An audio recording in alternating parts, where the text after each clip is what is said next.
नमस्कार दोस्तों, मैं हूँ राममिलन विश्वकर्मा। तो आज हम समुद्र भूगोल पढ़ेंगे और इससे समुद्र भूगोल से जितने भी थ्योरी का क्वेश्चन आते हैं, आपका सारा एक वीडियो में कोशिश करूँगा कंप्लीट हो जाए। तो वीडियो शुरू करने से पहले आप सभी से निवेदन है कि चैनल को सब्सक्राइब करके, वीडियो को लाइक करके अपने सहपाठी में, मित्रों में शेयर जरूर करें, क्योंकि मैं ये सारी क्लास जो है फ्री में दे रहा हूँ। और फ्री में मैं जो दे रहा हूँ वो पेड क्लास से आप कभी कंपेयर कर लेना कि मेरा जो कंटेंट है वो कितना बेहतर है पेड क्लास की तुलना में। तो आप लोग सब्सक्राइब, लाइक, शेयर ज़रूर करें। और ये मैं पूरे जियोमॉर्फोलॉजी के साथ-साथ पूरे ज्योग्राफी का, ह्यूमन ज्योग्राफी का पूरा सिद्धांत पढ़ा चुका हूँ, जियोमॉर्फोलॉजी का पूरा सिद्धांत पढ़ा चुका हूँ। अभी एनवायरनमेंट इसके बाद से बाकी रहेगा और क्लाइमेटोलॉजी बाकी रहेगा। इंडियन ज्योग्राफी में थोड़ा बहुत सिद्धांत तो कवर हो जाएगा। तो लाइक, सब्सक्राइब, शेयर ज़रूर करें। जो भी आपके नए मित्र हैं वो ज़रूर चैनल को सब्सक्राइब करें, क्योंकि मेरा चैनल पर जो 100% लोग देखते हैं उसमें से मात्र 13% ही लोग जो हैं सब्सक्राइब करते हैं। 100% की तुलना में सोचिए, अपना मतलब आप लोग निकाल के चले जा रहे हैं, मैं फ्री में दे रहा हूँ, एक पैसा नहीं ले रहा हूँ, एक पैसा आपसे नहीं ले रहा हूँ।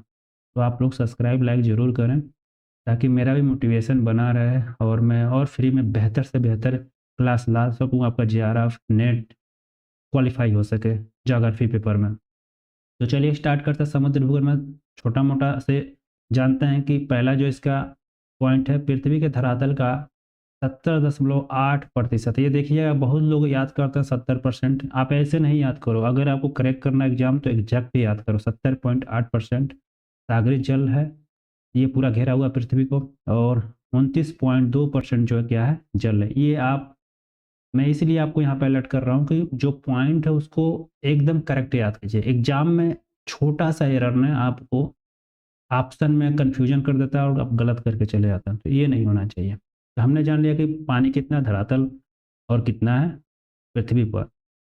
दूसरा पॉइंट है, 15वीं एवं 16वीं सदी में समुद्र विज्ञान के विकास में अचानक प्रगति होती है। ये देख रहे हो ना, समुद्र विज्ञान का जो है विकास कब हुआ? 15 और 16 शताब्दी में। इस काल को खोज एवं अन्वेषण का महायुग, great age of discovery and exploration कहा जाता है। याद रखिएगा, एक क्वेश्चन पूछा गया है।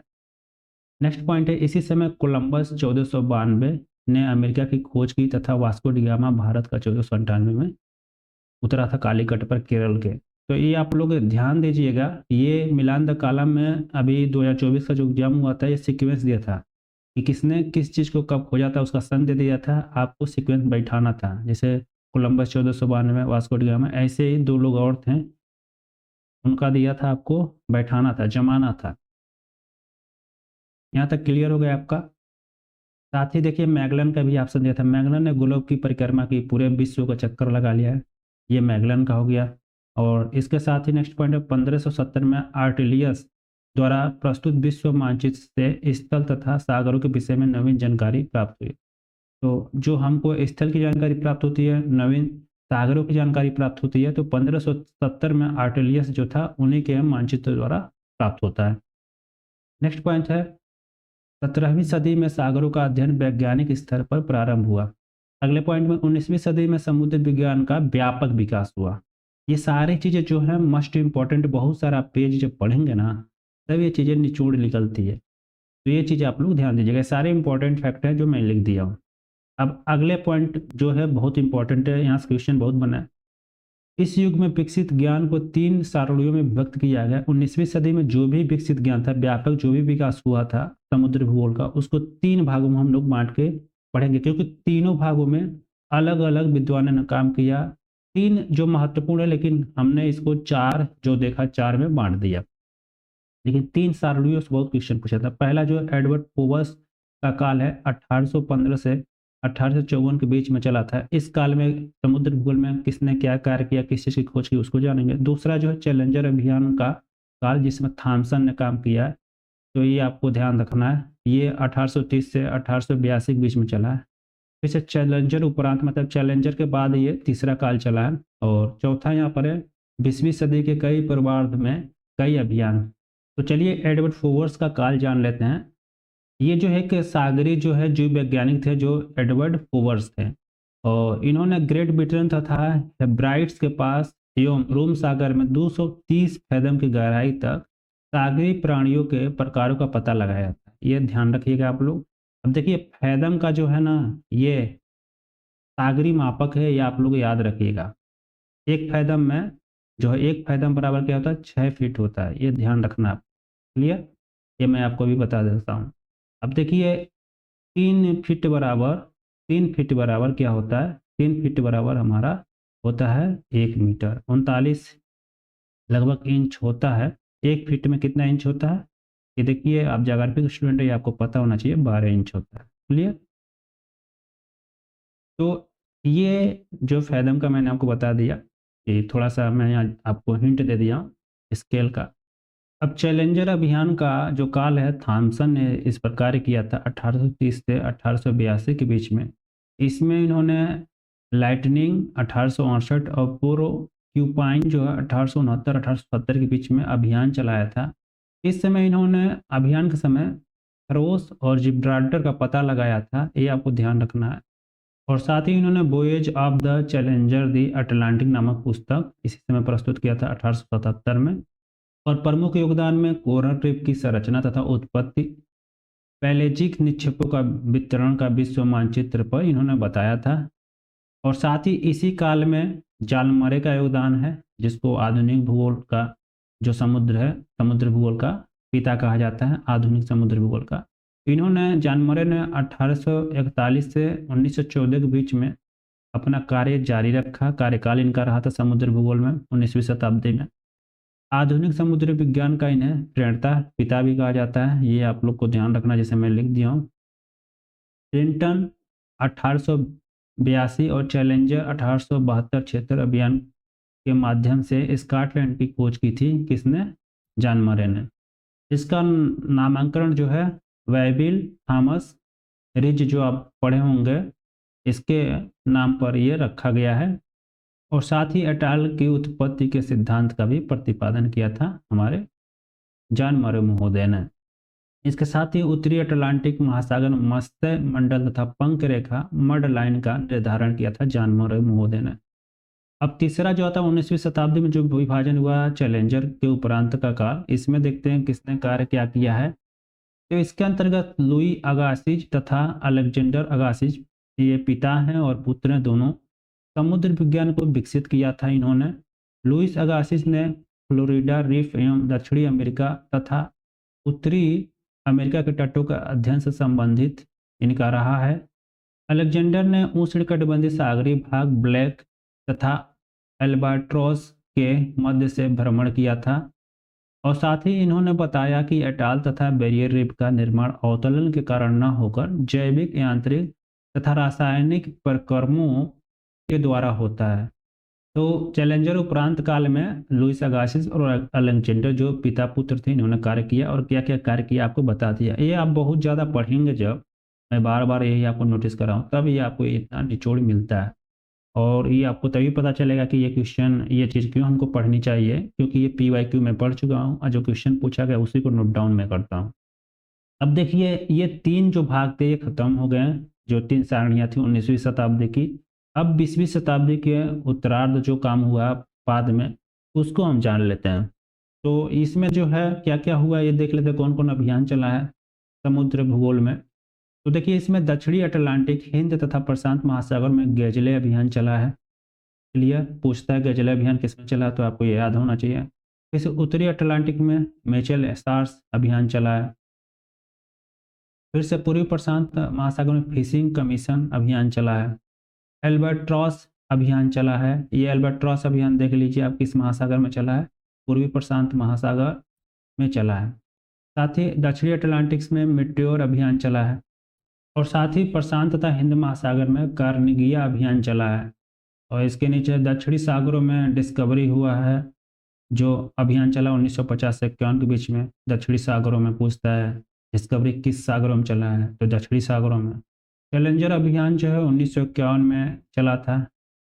डेनिस अभियान जो है 1951-52 में चला था। ये आप लोग देख लीजिए नाम जो है। तो ये हो गया आपका क्लियर, पूरा यहाँ पर कंप्लीट जो अभियान चले हैं समुद्र भूगोल में किस शताब्दी में चले मैंने आपको बता दिया। ये आप लोग अपने नोट में बना लीजिए। अब मैं यहाँ पर एक चीज़ याद आ गया मुझे, मैं बता दूँ, बहुत सारे स्टूडेंट हैं जो PDF मांगते हैं कि सर ये PDF मुझे प्रोवाइड कर दीजिए किसी भी माध्यम से, टेलीग्राम, व्हाट्सअप, देखिए मैं आपको साफ साफ बताता हूँ, मैं फ्यूचर में ना कभी पेड क्लास लाऊंगा, ना मुझे लाने का कोई प्लान है, क्योंकि मैं एक मिडिल क्लास से शुरू से बोलता आ रहा हूँ और इसे बनाने में मुझे बहुत मेहनत लगा है। तो कुल मिला-जुला के यही मेरा कहना है, क्योंकि मैं आपको ये पीडीएफ इसलिए नहीं प्रोवाइड कर सकता क्योंकि इसमें मेरी मेहनत लगी है और मैं फ्री में पढ़ा रहा हूँ। इससे आप नोट्स बनाएँगे और पढ़ के बनाएँगे, जो मैं पढ़ा रहा हूँ समझ के बनाएँगे तो आपको और अंडरस्टैंडिंग होगी, आपको आसानी हो जाएगी और आपके लिए और संक्षेप में ये नोट्स बन जाएगा। वैसे बहुत सारे पीडीएफ 18 विषय का मैं पीडीएफ लिख रखा हूँ, बहुत मोटी है। अब वो सारे पीडीएफ मैं आपको प्रोवाइड करूँगा तो आपको बोझ आ जाएगी और आप लोग पढ़ भी नहीं पाएँगे। कुछ ही परसेंट स्टूडेंट होंगे, 10% 5 वही पढ़ पाएँगे। वो पीडीएफ नहीं माँगते हैं, उनकी आवश्यकता है वो आके यहाँ पर पढ़ लेते हैं। तो मैं आप सभी से निवेदन करूँगा कि आप लोग जो भी हो, नए हो पुराने हो, पीडीएफ मत माँगो क्योंकि मैं दे नहीं सकता, इसमें मेरी मेहनत लगी है। मैं फ्री में दे रहा हूँ, ये बहुत बड़ी बात है आप लोगों के लिए। ये सारे पेड क्लास में मिलते हैं। मैं आपको सारी चीज़ें फ्री में दे रहा हूँ क्योंकि मुझे ज्योग्राफी में कैसी क्रांति लानी है, जो ये पैसे का दायरा है पढ़ाई के बीच में डिस्टेंस कर देता है। लड़के जो गरीब हैं वो जेआरएफ नहीं ले पाते हैं, कोर्स कंप्लीट नहीं कर पाते हैं इस कारण, तो मैं उसको ख़त्म कर रहा हूँ। तो मैं ये फ्री में प्रोवाइड करूँगा, आप लोग इतना ध्यान दीजिए। तो देखिए एक शब्द है मध्य अटलांटिक कटन, एबिंग ने 1948 में दिया था, इसे आप लोग ध्यान रखिएगा। क्वेश्चन असिस्टेंट प्रोफेसर में टीजीटी पीजीटी में कई बार पूछा हुआ है। अब देखिए महासागरीय नितल के उच्च आवाज से संबंधित ये चीज़ें हमने जाना। अब इसमें कैनियन सिद्धांत ये जान लेते हैं क्योंकि समुद्र में कैनियन बनता है। यहाँ से एक क्वेश्चन पूछा गया। अब कैनियन सिद्धांत देखो, मैं जो लिखा हूँ उसमें आपको क्या पढ़ना है, इतना सारा पोथा पढ़ना नहीं। क्वेश्चन पूछा था पतल विरूपी सिद्धांत किससे संबंधित है, कैनियन से संबंधित, क्लियर। दूसरा भूपृष्ठीय अपरदन सिद्धांत किससे संबंधित है, तो ये कैनियन से संबंधित है। किसने दिया था, डाना ने 1863 में ये दिया था, ठीक है। सेफेट के मत को हाल ने इसी मत की पुष्टि की थी, तो ये जान लीजिएगा कैनियन सिद्धांत में सेफेट जो मत दिया था उसको हाल ने पुष्टि की थी, ये आपको ध्यान रखना है। फिर से इसी में जो भूपृष्ठीय अपरदन सिद्धांत से संबंधित है। अंतःसागरीय घनत्व तरंग सिद्धांत है, किसने दिया, किससे संबंधित है, कैनियन से। बस इतना आपको जानना है क्योंकि यही चीज पूछा जाता है, जो पूछा जाता है वही बता रहा हूँ। सैलिस तथा फ्लोरेल ने इस पर काम किया था, ये आपको ध्यान रखना है, इन्होंने बताया था। और साथ ही देखिए अंतःसागरीय घनत्व तरंग सिद्धांत है, इसमें कुछ लोगों ने और काम किया, जैसे फ्लोरेल ने कांगो नदी के मुहाने पर स्थित कांगो कैनियन का निर्माण घनत्व तरंग के कारण ही है, ये बताया था। देखिए पंग तरंग सिद्धांत में डेविस, डेली और रीडर ने काम किया, बूचर महोदय ने इसका विरोध किया, ये आप लोग को ध्यान रखना है। बूचर ने इस सिद्धांत का विरोध किया केंद्रनाओं का निर्माण का। तापमान एवं घनत्व संबंधित थोड़ा चीजें जाना था। महासागर सतह का तापक्रम के वितरण को मानचित्र पर समताप रेखा द्वारा प्रदर्शित किया था, ये सब जानते हैं। जो भी तापक्रम है समताप रेखाओं द्वारा प्रदर्शित किया जाता है। इस तरह का मानचित्र का निर्माण सर्वप्रथम किसने किया था, मरे महोदय ने। कब किया था, 1852 में, क्लियर। अब देखिए लवणता संबंधित देख लेते हैं। जोली के अनुसार यदि समस्त सागरी लवण को निकाल कर हम ग्लोब पर, पूरे ग्लोब पर फैलाते हैं, वो पूरे ग्लोब समुद्र से लेकर धरती पर, तो 150 फीट होता है। लेकिन केवल धरती पर फैलाते हैं, समुद्र में नहीं फैलाते, समुद्र से निकाल खाली धरती पर फैलाते हैं, ये 500 फीट जो है मोटी हो जाएगी। अब अगला पॉइंट है जो 1884 में चैलेंजर अन्वेषण के समय डिटमायर महोदय ने सागरों के 27 प्रकार के लवणों का पता लगाया, जिनमें से 7 प्रकार का लवण सर्वाधिक महत्वपूर्ण है। विभिन्न सागरों में लवण की मात्रा जो है कितनी होती है, 33% लेकर 37% के बीच में होती है। याद रखिएगा, ये क्वेश्चन पूछा गया पीजीटी में, तो मैं ये डाउन कर दिया हूँ यहाँ पर।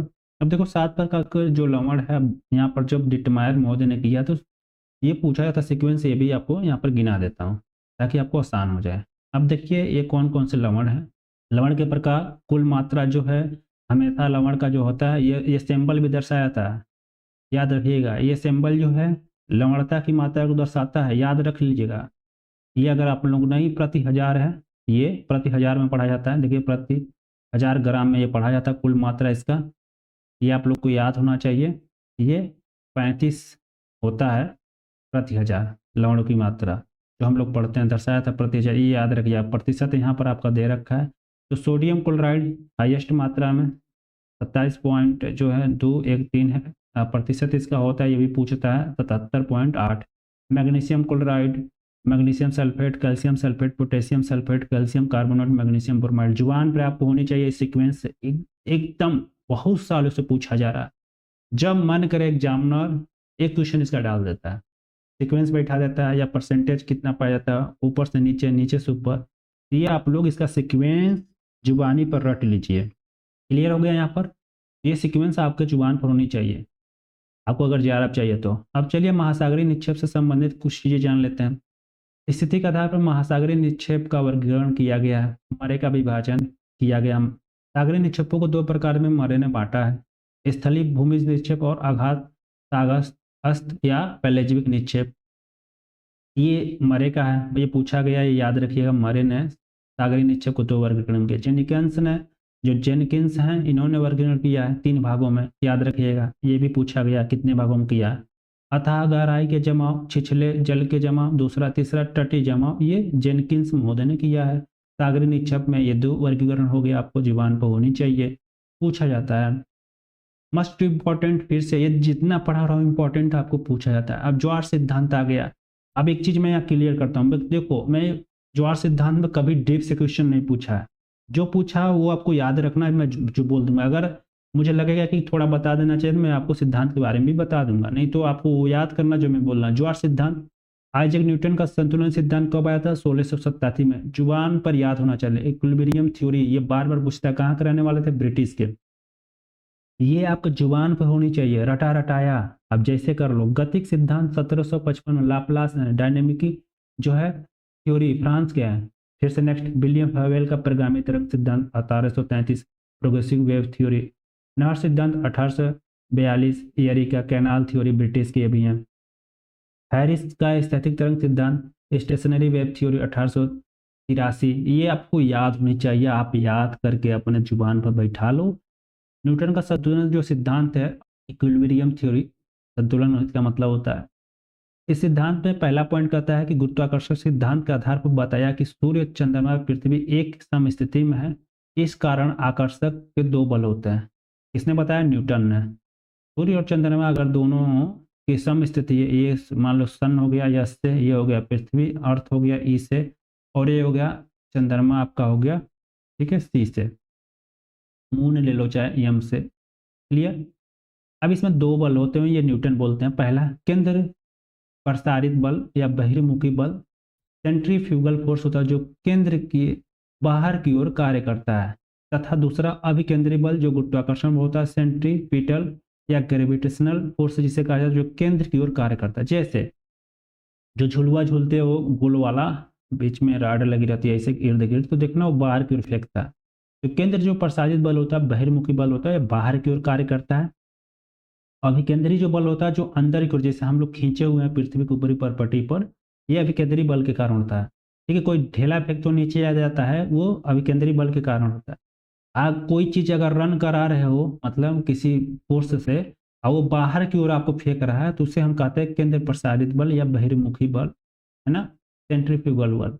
पृथ्वी पर एक समय में 2 स्थानों पर ज्वार आता है। एक ज्वार आकर्षण बल के बहिर्मुखी बल से अधिक होने तथा दूसरा ज्वार बहिर्मुखी बल के आकर्षण बल से अधिक होने के कारण होता है, ताकि उनमें संतुलन बना रहे। मतलब जो भी ज्वार आते हैं इन दोनों बल के कारण आते हैं। केंद्र प्रसारित बल मतलब बहिर्मुखी बल कहीं पर क्या होता है, ज्यादा हो जाता है अभिकेंद्री बल से, तब ज्वार आते हैं। और कहीं पर क्या होता है कि अभिकेंद्री बल केंद्र प्रसारित बल या बहिर्मुखी बल से ज्यादा हो जाता है, तो ज्वार। ये क्यों होते हैं? देखो, ये संतुलन के कारण होते हैं। अगर ये नहीं हो, जैसे मान लो ये पृथ्वी है ना, यहाँ पर सूर्य है ना, अब यहाँ से ये फोर्स लगाया है, ये खींच लिया पानी को, ठीक है। अब पृथ्वी की तो एक फोर्स है जो इसके पीछे खींचेगा, यहाँ फेंकेगा, ज्वार आएगा। तो इसने खींच लिया अपने ओर, एक ज्वार आया। इसको संतुलन बनाने के लिए यहाँ पर धक्का लगेगा तो ये ज्वार आएगा। तो ये काम जो करता है, जो इसको खींच रहा है, देखो ये मान लो यहाँ से ताकत लगा इसे खींच रहा है, सेंट्रीफ्यूगल फोर्स इसे खींच रहा है, जो केंद्र से बाहर की ओर फेंका जा रहा है, जो भी ज्वार है ऊपर खींचा जा रहा है चंद्रमा का। लेकिन पृथ्वी का अपना तो गुरुत्वाकर्षण बल है, ये भी खींचेगा अपने ओर। तो इस खींचने के चक्कर में जो यहाँ पर उठता है ज्वार, पीछे इसके जस्ट इसके पीछे, उसको हम अब केंद्रीय गुरुत्वाकर्षण बल ज्वार कहते हैं। तो ये क्यों हो रहा है? क्योंकि मान लो यहाँ पर सारे जल खींचे जाएंगे तो पृथ्वी पर असंतुलन आ जाएगी, उसकी स्पीड में इसी असंतुलन को रोकने के लिए ये क्या करता है, यहाँ पर अपना केंद्र प्रसारित, देखते हो कोई चीज हम ऊपर फेंकते हैं अपने जांगर लगा के, तो नीचे आता है। जब नीचे आता है, क्यों आता है कि गुरुत्वाकर्षण बल। अब फेंकते हैं हम किस बल से, अपने बहिर्मुखी बल से। हमारा केंद्र, हमारी जो ताकत है उससे हम फेंकते हैं, उसे हम मान लेते हैं बहिर्मुखी बल। हमारे विपरीत जो खींचता है, कौन खींच कर रखता है, गुरुत्वाकर्षण बल, है ना। तो बैलेंस करने के लिए, ठीक है। अब विलियम हेवेल का परिगामी तरंग सिद्धांत 1833 में आया। यहाँ पर जान लेते हैं विभिन्न स्थानों पर ज्वार की सक्रियता में अंतर एवं एक ही दशांतर पर ज्वार के समय में अंतर आदि के आधार पर विलियम हेवेल ने 1833 में परिगामी तरंग सिद्धांत और यरी ने 1842 में नहर सिद्धांत का प्रतिपादन किया। अब इनके सिद्धांत को जान लेते हैं। प्रोग्रेसिव वेव थ्योरी में इन्होंने बताया कि इस सिद्धांत के अनुसार ज्वार लहर के रूप में होते हैं, जिनका एक श्रृंग या शिखर ज्वार होता है और द्रोणी भाटा होता है। मतलब जो गहराई होती है वो भाटा होती है और जो शिखर होता है वो ज्वार होता है। मतलब उठा उठा ज्वार ऊपर, ये क्या होगा, शिखर होगा, ठीक है। मान लो ये सागर तल है, यहाँ से उठा और जब नीचे डाउनफॉल हुआ, यहाँ आया इस एरिया में, ये नीचे आ गया तो इसे भाटा कहा। इसे द्रोणी को क्या कहा, भाटा कहा। क्लियर, भाटा कहा। तो यहाँ पर बोल रहा है कि जो भी प्राथमिक तरंग निकलती है वो दक्षिणी ध्रुव जो होता है, मतलब दक्षिणी, देखो दक्षिण साइड में धरातल है ना, तो यहाँ पर क्या होता है, अभाव होता है किसका, धरातल का। तो इस कारण ये प्रेरित होकर ज्वारीय तरंगें निर्मित होती है। मतलब जो दक्षिणी सागर है, मतलब ये यूँ कह लो कि दक्षिणी जो हिस्सा है अपने पृथ्वी का, वहाँ पर जो सागर है उसमें इन तरंगों की उत्पत्ति होती है और ये उत्तर दिशा की ओर भ्रमण करती हैं। अब ये देखो यहाँ पर क्या होता है, उत्तर दिशा की ओर भ्रमण कर रही हैं। ये मान लो दक्षिण है, दक्षिण सागर है, यहाँ पर सागरों की उत्पत्ति हुई, प्राथमिक जो तरंगे होती हैं, है ना, और ये उत्तर दिशा की ओर भ्रमण करने लगती हैं। क्योंकि इधर कोई अवरोध है नहीं तो उत्तर दिशा में भ्रमण के घूमते हुए जाती हैं। द्वितीय इसका लहर जो होता है, द्वितीय तरंगों का निर्माण दिशा जो होता है पूर्व पश्चिम में, तो इसका दिशा क्या होता है, मुड़ के पूर्व, मतलब अवरोध आ गया स्थल का यहाँ पर, तो मुड़ के क्या हो गई, पूर्व पश्चिम। मान लो ये पूर्व हो गया, यहाँ से मुड़ गई और ये पश्चिम चली गई। क्लियर। अवरोध के कारण क्या हो गया, इसकी दिशा जो दक्षिण से उत्तर जो थी वो अब पूर्व से पश्चिम हो गई। क्लियर। मतलब एक तरह देखा जाए तो दक्षिण से उत्तर दिशा में ये हमेशा चलती हैं, जब अवरोध आ जाता है तो पूर्व से पश्चिम मुड़ जाती हैं। दक्षिण से उत्पन्न होकर उत्तर की ओर पहुंचने में देरी लगता है, जिस कारण एक ही देशांतर पर विभिन्न स्थानों पर स्थित ज्वार में अंतर होता है। मतलब इस पर निरंतर अंतर इसीलिए होता है क्योंकि जो तरंगे होती है इसको पहुंचने में, उत्तर से नॉर्थ में पहुंचने में, साउथ से नॉर्थ में पहुंचने में, यहाँ एक बिंदु पर, दो बिंदु पर, तीन बिंदु, चार बिंदु, जो भी बिंदु हो, समय लगता है। इसीलिए देशांतर पर निरंतर अंतर पाया जाता है, ये विलियम हेवेल बताते हैं। ये क्लियर हो गया आपका। अब स्थैतिक तरंग सिद्धांत हैरिस का 1883 में आया था, यूएसए के रहने वाले थे। ये बोलते हैं प्रत्येक महासागर ज्वार स्वतंत्र रूप में संपादित होता, मतलब प्रत्येक महासागर में ज्वार आते स्वतंत्र रूप से। कारण है सूर्य और चंद्रमा। एक आयतन बर्तन में जल भर के एक किनारे को हिलाया जाए तो बर्तन में एक किनारा ऊपर जल का उठेगा, दूसरा नीचे होगा। इस कारण जल में क्या होगा, दोलन हो जाएगा। जैसे झुलुआ होता है, एक ओर से पेंग मारते हैं तो दूसरे ओर ऊपर जाता है, फिर से उधर से मार देता है दूसरे ओर नीचे जाता है, ऐसे होता है। ज्वार ऊपर जा रहा है, नीचे आ रहा, भाटा नीचे आ रहा है। इसी को इन्होंने संतुलन करने के लिए बताया। देखिए यहाँ पर जो केंद्रीय बिंदु है उसे इन्होंने जल तल में कोई परिवर्तन नहीं होता, जहां पर तराजू संतुलन में रहता है उसे इन्होंने क्या किया, नोडल पॉइंट का। नोडल लाइन निष्पन्द रेखा, जल तल में परिवर्तन वाली एक सीधी रेखा, जैसे आपको बोला हूँ, ये इन्होंने प्रयोग किया गया। नोडल पॉइंट पर कोई परिवर्तन नहीं, नोडल लाइन पर जो है परिवर्तन होता है। बस इतना जान लीजिए, ये शब्द याद रखिएगा। नोडल लाइन जो होता है निष्पन्द रेखा दे देता है, कभी कभी जल तल में जो है परिवर्तन होता है, किसके सहारे, केंद्रीय बिंदु के सहारे। कोई भी हलचल जब हम करते हैं केंद्रीय बिंदु के बाएं साइड या दाहिने साइड, जो नोडल लाइन जिसे कहता है, उसी में ये तराजू ऊपर नीचे होगी। तो कभी ऐसे बन जाएगी, यहाँ पर लो हो जाएगा, यहाँ हाई हो जाएगा। ये नोडल लाइन स्थिर रहेगी। यहाँ पर कोई देखिए कट रहा है, जहाँ पर यहाँ पर कोई भी आपका हलचल नहीं है, स्थिरता होती है। फिर से यहाँ पर कभी लो हो जाएगा, यहाँ हाई हो जाएगा जल। तो यही बताने की कोशिश की है। अब है प्रवाल भित्ति सिद्धांत, देख लेते हैं। प्रवाल भित्ति जो सिद्धांत है, डार्विन का अवतरण सिद्धांत, आपको बताया हूँ 1837 में आया, संशोधन किया 1842 में। मरे का स्थिर सिद्धांत जो है ये 1880 में आया। डेली का हिमानी निरंतर सिद्धांत 1915 में। डेविस का जो है संकल्पना 1914 और 18 में आया था, इससे संबंधित याद रखिएगा। ये इतने इंपॉर्टेंट है, मिलान द कॉलम में दे देगा, यहाँ डार्विन लिख देगा ऐसे करके, डार्विन है ना, ये डार्विन हो गया, और यहीं पर दे देगा लिख के स्थिर सिद्धांत, है ना, ऐसे करके फिर से यहाँ पर एक और नाम लिख देगा। अब आपको ए बी करके दे देता है ऑप्शन में। अब फिर से डार्विन मान लो अवतरण, तो अवतरण यहाँ लिखा, तो आप मिलाओगे, है ना, ए का 3 2 पर मिल रहा है ना, मान लो यहाँ पर मरे दे दिया तो इसका 1 पर मिल रहा है। तो ये याद रखिएगा, सीक्वेंस बैठाने के बाद सीक्वेंस कि पहले कौन दिया बाद में कौन दिया है, तो ये आपको ध्यान रखना है, इसे याद रखना है। क्लियर। अब चलिए डार्विन का अवतरण सिद्धांत, ब्रिटिश के रहने वाले, इसको भी मैं आपको बता देता हूँ। ये बोलते हैं प्रवाल छिछले सागर में ही जीवित रह सकते हैं, याद रखिएगा। यह निर्मित भित्तियां अत्यधिक गहराई तक पाई जाती हैं। जो छिछले सागर होते हैं वहां पर जो प्रवाल भित्तियां होती हैं वो गहराई में पाई जाती है, क्योंकि वो ऑलरेडी ही छिछला है, गहरा है नहीं।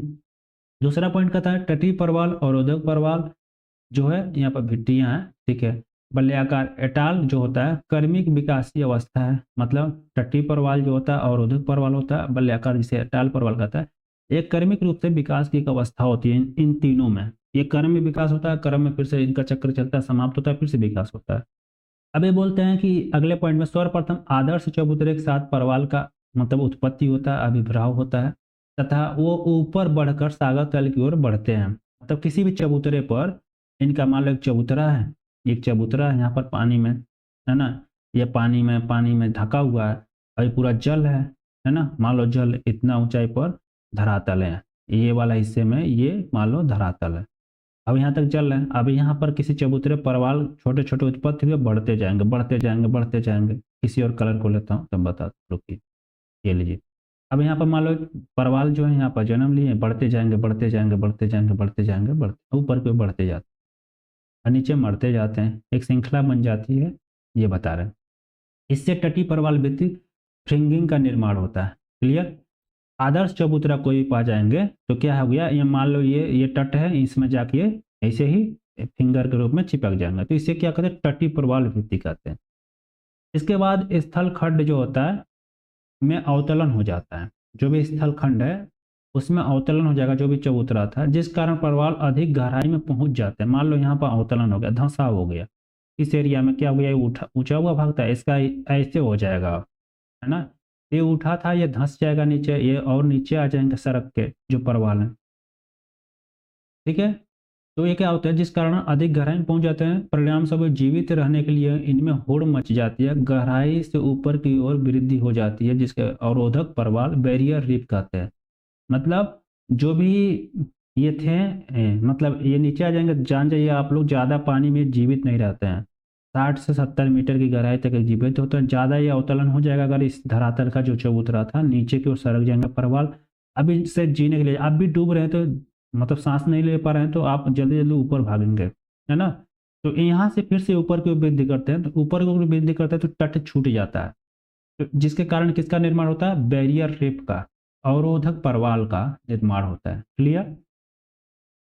ये दूसरा हो गया परवाल। तीसरा में पुनः स्थल खंड का, यहाँ पे स्थल खंड का अवतलन होता है तथा द्वीपी पूर्णतया जलमग्न हो जाता है। जो द्वीप है पूर्णतः जलमग्न, मतलब ये जो है ये ऊपर निकल के आता है, ये पूर्णतः डूब जाता है, इसके चारों ओर बल्ल्याकार परवाल जिसे एटाल परवाल का निर्माण होता है। अभी मैं आपको फिगर भी दिखा दूंगा। ये हो गया डार्विन का सिद्धांत, एक सिद्धांत आप जान गए, इससे आप लोग क्लियर हो जाएंगे तीनों प्रकार के परवालों की उत्पत्ति कैसे हुई है। अब एक ही फिगर में ये हो गया तीनों, तो देखिए किनारे से जुड़ा हुआ धरती के, ये तो तटीय परवाल भित्ति हो गया, यही बताया उन्होंने। मतलब यहाँ से मान लो परवाल जो हैं वो इसके से सट के वृद्धि किए, ऊपर की ओर गए, अब इसमें क्या हुआ, हल्का सा अगर धंसा हो गया तो ये मतलब ऊपर बढ़ने के लिए खूब जल्दी जल्दी ऊपर जाते हैं, तो अवरोधक परवाल भित्ति का यहाँ निर्माण होता है। क्लियर। ये ऊपर की ओर बढ़ रहे हैं, यहाँ पर बढ़ रहे हैं, तो ये अवरोधक परवाल के निर्माण हो गया। फिर से ये और धंस जाता है, जो भी ये एरिया है पूरा पूरा धंस जाता है, तो इसमें जो धंस जाएगा तो क्या होगा, तो एटाल का निर्माण होगा, क्योंकि वो चारों ओर से धंस जाता है, तो बीच का भाग में पानी रहता है और चारों ओर से उसमें किनारे किनारे पर क्या होते हैं, एटाल के घोड़े के नाल के रूप में परवाल घेर लेते हैं उसके इर्द गिर्द, तो ये जमीन से जुड़ा नहीं रहता है, ये सागर में ही किसी द्वीप पर धंस जाने के कारण होता है। देखो यहाँ पर, देखो ये द्वीप है, ये द्वीप है ना।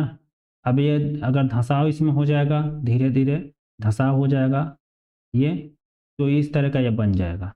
क्लियर, देख लो। तो ये क्या हो गया, बीच में खाली होगा लेगून जैसा, है ना। ये पहला स्टेज में द्वीप था, धंसा धीरे धीरे धीरे धीरे, देखो इतना हो गया। अब ये कोई नाव खे रहा है, फिर से ये खाली हो जाएगा, जलाशय भर जाएगा। ऐसे किनारे किनारे वही बता रहा हूँ क्या है। देखो ये चारों से जलाशय, किनारे किनारे ये एटाल छाप लेंगे। देखिए घोड़े के नाल जैसा बन गया। क्लियर, तो ये एटाल है। तो ये तो हो गया इनके डार्विन के द्वारा मरे का स्थिर स्थल सिद्धांत 1880 में कनाडा में जन्मे थे और मरे स्कॉटलैंड में मरे। तो इनका दूसरा पॉइंट जो है, स्थिर स्थल सिद्धांत के अंतर्गत दो वर्ग होते हैं बताता है। प्रथम वर्ग के अंतर्गत ये माना जाता है कि प्रवाल भित्तियों का निर्माण स्थिर सागर तल के साथ अंतर सागरी चबूतरों पर होता है। मतलब जो भी स्थिर सागर तल है उसके अंतर्गत जो चबूतरे होते हैं, सागर के अंतर्गत जो धरती है उस पर इनका निर्माण होते हैं मानते हैं। दूसरे वर्ग में मानते हैं कि प्रवाल भित्ति का निर्माण के लिए आवश्यक स्थल की प्राप्ति सागर तल में गिरावट के कारण होती है, परंतु स्थिर स्तर रहता है, ये मानते हैं। सबका वही बात है, सब सागर में ही जन्मते हैं परवाल, ये माना जाता है। थोड़ा सा डिफरेंस करके दिए हैं लोग। उन्होंने ये बताया कि परवाल 30 फीट मतलब 180 फीट की गहराई तक पनप सकते हैं। ठीक है, 180 फीट मतलब अगर देखा जाए इसमें, अब 180 में आप क्या करो, 3 से भाग दे दो, है ना। यहाँ पर अभी आपको समझ में आ जाएगा। 36 की 18 कट गया, है ना। तो 60 मीटर, ये भी मान 70 मीटर करीब सविंदर सर भी मानते हैं। नेक्स्ट पॉइंट बोलते हैं सागर तल तथा स्थल स्थिर होते हैं। जो सागर तल है, तल माने क्या होता है, ऊपरी हिस्सा, ठीक है। और स्थल स्थिर होते हैं। सागर तल के नीचे अनेक अंत सागरी चबूतरे, ज्वालामुखी, शिखर, द्वीप आदि होते हैं जिनके ऊपर प्रवाल भित्ति का निर्माण होता है। ये बोलते हैं क्योंकि क्या है कि ये सागर का तल है, मतलब ये जो जमीन का हिस्सा है, ये मान लो महाद्वीप द्वीप मतलब हो गया, ये महाद्वीप हो गया, ये वाला हिस्सा है, इतना जानो, ये वाला हिस्सा, ठीक है। और ये सागर पूरा है। क्लियर, और ये तल हो गया सागर का, ये सागर का तल हो गया। अब यहाँ पर छोटे छोटे चबूतरे हैं, ज्वालामुखी के भंडार हैं। अब इसी पर क्या होगा, जो हमारे परवाल भाई साहब लोग हैं इसी पर जन्मेंगे और इसी से उनका निर्माण होगा। इसी पर वो जन्म जाएंगे, या जो चबूतरा है, यहाँ पर चबूतरा है, इसी पर उनका निर्माण होगा, ये बोलते हैं, मेंशन करते हैं। क्लियर। नेक्स्ट बोलते हैं 30 कदम की गहराई प्राप्त हो जाने पर परवाल अपना घरौदा मतलब घर बनाना प्रारंभ कर देते हैं। प्रारंभ में तटीय परवाल का निर्माण होता है, ये भी वही बोल रहे हैं। जो तटीय परवाल कौन होता है, जो द्वीप से सटा होता है, महाद्वीप से सटा होता है। नेक्स्ट, तटीय परवाल में निरंतर विकास के कारण अवरोधक परवाल भित्ति का निर्माण होता है। जैसे डार्विन बोला था कि उसमें अवतलन हो जाएगा तो बैरियर रिप का निर्माण हो जाएगा। जैसे कि अवतलन होगा, होड़ मची के ऊपर भागेंगे सब, मान लो यहाँ पर अवतलन, ये फ्लिंगिंग रिप जैसे आपको बोला हूँ, ये समुद्र का हिस्सा, यहाँ फ्लिंगिंग रिप का निर्माण होगा, इस एरिया में जुड़े हुए हैं, इसमें अवतलन हो जाए इस एरिया में। यहाँ पर ये चट्टान धंस जाए, अब ये धंस किनारे आ गया, तो होड़ मची के ऊपर जाने के, तो ये ऐसे ही अवरोधक बना देते हैं। ठीक है, बैरियर रिप बना देते हैं, अवरोधक परवाल भित्ति का निर्माण होता है। क्योंकि तटीय परवाल भित्ति का निरंतर जब विकास होता है तो उसमें एक लोड पड़ता धंसा हो जाता है। यही डार्विन ने बताया था, आपको वही बता रहा हूँ मैं।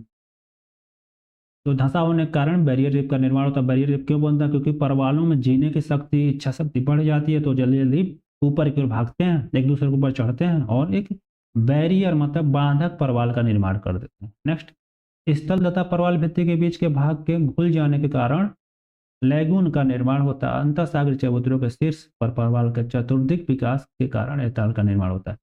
देखिए यही बोलना, अंतःसागरीय चबूतरा हो गया, है ना, ये लैगून हो गया, मतलब ये बीच का हिस्सा घुस गया, किनारे किनारे पर देखिए पेड़, छोटे छोटे कोरल रीफ परवाल का निर्माण हो रहा है। ठीक है, सागरीय अवसादों का निक्षेपण यहाँ हो गया, है ना। तो आप समझिए बीच का हिस्सा जो है ये घुल गया, बोलते हैं पानी के कारण, रासायनिक क्रिया का घुल जाए तो इसमें नाव चला सकता है कोई आदमी बैठ के। डार्विन में भी ये दिखाया था। और यहाँ पर क्या होगा, परवालों का, छोटे छोटे परवालों का इस एरिया में कलर चेंज करके फिर से बताया, तो इतना तो आप समझदार हैं। ये जो लाइन वाली एरिया है, यहाँ पर छोटे छोटे परवालों का निर्माण हो जाएगा, बीच में क्या होगा, खाली जगह होगी। क्यों रहेगी, क्योंकि ये घुल जाएगा जगह, ये बोलते हैं मरे महोदय। नेक्स्ट, दिल्ली का हिमानी नियंत्रण सिद्धांत, ग्लेशियल कंट्रोल थ्योरी हिमानी ही है। अब दिल्ली का थोड़ा जान लेते हैं क्योंकि ये हिमानी से संबंधित बताएं। डेली बोलते हैं कि सिद्धांत का प्रतिपादन इन्होंने किया था 1915 में, उस समय किया जबकि उनको ये विश्वास हो गया कि सागरों में प्रवाल भित्तियों का निर्माण प्लीस्टोसीन हिमकाल के बाद हुआ है। ये बताते हैं, याद रखिएगा किसने ये बताया, ये याद रखिएगा डेली महोदय। इन्होंने बोला कि प्लीस्टोसीन हिमकाल के समय सागरी जल के हिम में बदल जाने के कारण सागरी तल में 33 से लेकर 38 फैदम तक का होने, मतलब वही मान के चलो 80 से 85 मीटर मतलब धंस जाता हो गया है ना। ये सागर है, ये इसका तल है। अब ये क्या हो गया कि ये बर्फ में जम जाएगा तो डेंस ज़्यादा हो जाएगा, है ना, पिघला हुआ रूप नहीं है। तो मान लो बर्फ अगर धंस के इतना नीचे आ जाएगा तो ये 33 से 38 फैदम मतलब इतना नीचे, यहाँ से इतना नीचे 33 से 38 फैदम नीचे आ गया। क्या आ गया, जल का तल, मतलब ये जो तल है अब यहाँ से खिसक के यहाँ आ गया, ठीक है, इस जगह आ गया, ठीक है। ये प्लीस्टोसीन हिमकाल में। आगे सागर जल के तापमान में अवनयन के कारण जो भी परवाल थे वो मर गए, मतलब अवनयन क्या हो गया, मतलब तापमान है ही नहीं तो परवाल क्या थे, जब यहाँ आ गया परवाल मर गए प्लीस्टोसीन हिमकाल में। आगे बोलते हैं सागर तल में अवनयन के कारण महाद्वीपीय तटों तथा द्वीपों के सहारे अपर्दित चबूतरों तथा सोपानों का निर्माण हुआ, ठीक है। यहाँ तक ये बोले हैं जो भी चबूतरे बने सोपान बने निर्माण हुआ। आगे बोलते हैं हिमकाल के अवसान के बाद हिम के जल में बदल जाने के कारण सागर तला पुनः क्या हुआ, अब ये नीचे आया था फिर से पुनः क्या हुआ 33 से 38 से फैदम ऊपर चला गया, मतलब प्लीस्टोसीन काल के बाद की अब बात हो रही है। परिणाम स्वरूप अपर्दित चबूतरे जो 38 फैदम की गहराई तक डूब गए, है ना। तो वही बोल रहे हैं जब हिमकाल जो प्लीस्टोसीन हिमकाल चला गया तो फिर से वो अपने जो तल है उसको प्राप्त कर गया, जो तल है वो चबूतरा फिर से डूब गया, उसी गहराई में डूब गया। देखिए जो परवाल बचे रह गए थे तथा नए परवाल जलमग्न संकरे चबूतरों पर अपना घरौंदा बनाने लगे, जिस कारण तटीय परवाल मतलब फ्रिंगिंग रिप का निर्माण हुआ। फिर से वही बतिया कर रहे हैं, तीनों लोग तक ही बतिया कर रहे हैं, बस समय काल अलग अलग है ना। ये बोले कि इस कारण क्या हुआ तटीय का निर्माण, मतलब संक्षेप में बोला तो पहले क्या हुआ कि हिम काल के पहले पहले जल तल था एक रूप में, ये जल तल हो गया, ठीक है। ये वाष्प में ये पूरा यहाँ पर जो है परवाल थे। फिर से क्या हुआ कि हिमकाल आ गया, हिमकाल में सूर्य की रोशनी प्राप्त नहीं हुई तो ये जल तल इतना ऊपर था तो इतना नीचे आ गया। अब ये पूरा किनारा खाली हो गया भाई, पोखरी अपने यहाँ देखे हो गए, फिर क्लियर। फिर से कह रहे हैं हिमकाल चला गया, फिर से जल तल इतना ऊपर आ गया 38 फीट, है ना, ऊपर आ गया। फिर से ये जो इसमें बच्चे रह गए इस एरिया में जो परवाल थोड़ा बहुत बच्चे रह गए वो अपना जल्दी से ऊपर आके यहाँ पर घरौंदा बनाने लगे जो उनके लिए जीने के लिए अच्छा स्थान था। यही बोल रहे हैं, यही इनका संक्षेप है।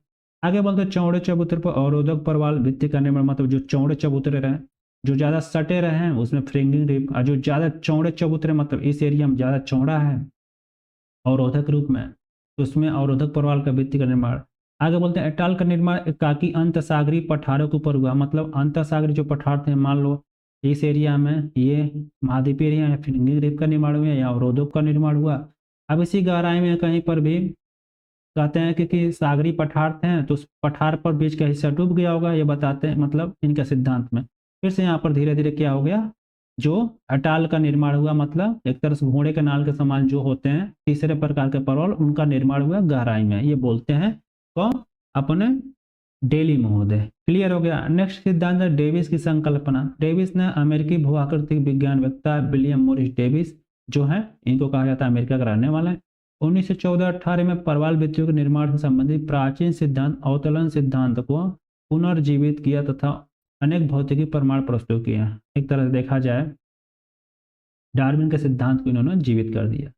आगे डार्विन का अवतरण सिद्धांत को नए प्रमाणों के साथ प्रस्तुत किसने किया, डेविस महोदय, याद रखिएगा। नेक्स्ट 1919 में अल्फ्रेड मेयर द्वारा परवाल विरंजन की घटना का अवलोकन किया गया, ये आप लोग याद रखिएगा। अभी चैप्टर जब चलेगा परवाल लगभग 60 से 70 मीटर पर क्या होते हैं, जिंदा रहते हैं। अभी यहाँ पर थोड़ा संक्षेप और बता देता हूँ। टेम्परेचर आपको ज़्यादा इनको चाहिए नहीं, 21 के करीब सेल्सियस होना चाहिए इनको तापमान। लवणता की जब बात होती है सविंदर सर के अनुसार देखेंगे तो 30 तक मानते हैं लवणता, 30% तक प्रति हजार। आप जब डीएस लाल सर को पढ़ेंगे, डीएस लाल सर को जब पढ़ेंगे आप, है ना, उनका समुद्र भूगोल, तो उसमें 30 से लेकर 40% प्रति हजार दिखाया गया। ठीक है, आप सभी का तहे दिल से धन्यवाद। जय हिंद। सब्सक्राइब लाइक जरूर कीजिएगा।